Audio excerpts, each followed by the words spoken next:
leverage in the system. It may be a little boring. It may produce bonuses for some of the players on Wall Street, but we'll end up having a safer, more secure financial system. And I think banks and other financial institutions can get back to making money the old-fashioned way, which is by lending it to companies to build businesses, create jobs, and do all the things that we want our financial system to do. Mr. President, is your administration do something to mitigate the effects of the Arizona immigration law? Well, we're examining it now. But as I said at that town hall meeting yesterday, I understand people's frustrations about the border. If you've got hundreds of thousands of people coming in, not playing by the rules, that's a problem. And the federal government has been abdicating on its responsibilities for a very long time on this issue. That's why I've called for comprehensive immigration reform, and I want that to proceed. And I want it to be done on a bipartisan basis. What I think is a mistake is when we start having local law enforcement officials empowered to stop people on the suspicion that they may be undocumented workers, because that carries a great amount of risk that core values that we all care about are breached. And it's not just, this isn't just my opinion. You've seen a number of very prominent Republicans say that this is a problem. So I understand the frustration of people in Arizona and the border states. We've ramped up border security. We've put in a lot of resources since I've become president.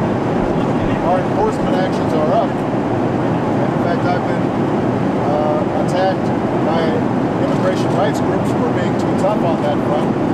But obviously, we still got to do more. We have to do more, though, in the context of a comprehensive plan that maintains our status as a nation of laws and a nation of immigrants. And these kinds of shortcuts, I think, will end up polarizing the situation instead of solving the problem. Is this one of the issues that's coming up in your discussions with some of the potential Supreme Court nominees? Is immigration and the Arizona law something that's coming up in your discussions with possible nominees? I never ask Supreme Court nominees about specific cases that might go on. I talk about our broader traditional philosophy. Are you committed to pushing forward an immigration law this year? Well, I've made calls to Republicans to see if we can get them to join us. This is a difficult issue. It generates a lot of emotions, and the politics are difficult. But I've been unwavering in saying what we need to do. I think that I can get the majority of Democrats to support a comprehensive approach. But I need some help on the Republican side. We had that kind of help a couple of years ago. Senator McCain was one of the leaders in that process. I gave him a lot of credit for it, and still do. And so the question is, can we get some movement on that front? Lindsey Graham has been in serious conversations with Senator Schumer. I appreciate his courage on that. And my hope is that we can get a working group that can move this forward so that we've got serious legislation that solves the border problem and solves the wide range of issues that we face under immigration reform in a way that can garner the support of the American people. You notice at the town hall meeting yesterday, those folks aren't enthusiastic about illegal immigration. But when you laid out for them a sensible way of doing it, holding people who broken the law responsible, securing our borders, but also recognizing we're not going to send millions of people back, many of whom have children who might be U.S. citizens, and then there should be a more sensible way of dealing with it. People understand that. So it's a matter of political will. Now, look, we've gone through a very tough year, and I've been working Congress pretty hard. So I know there may not be an appetite immediately to dive into another controversial issue. There's still work that has to be done on energy in terms of coming up. So I don't want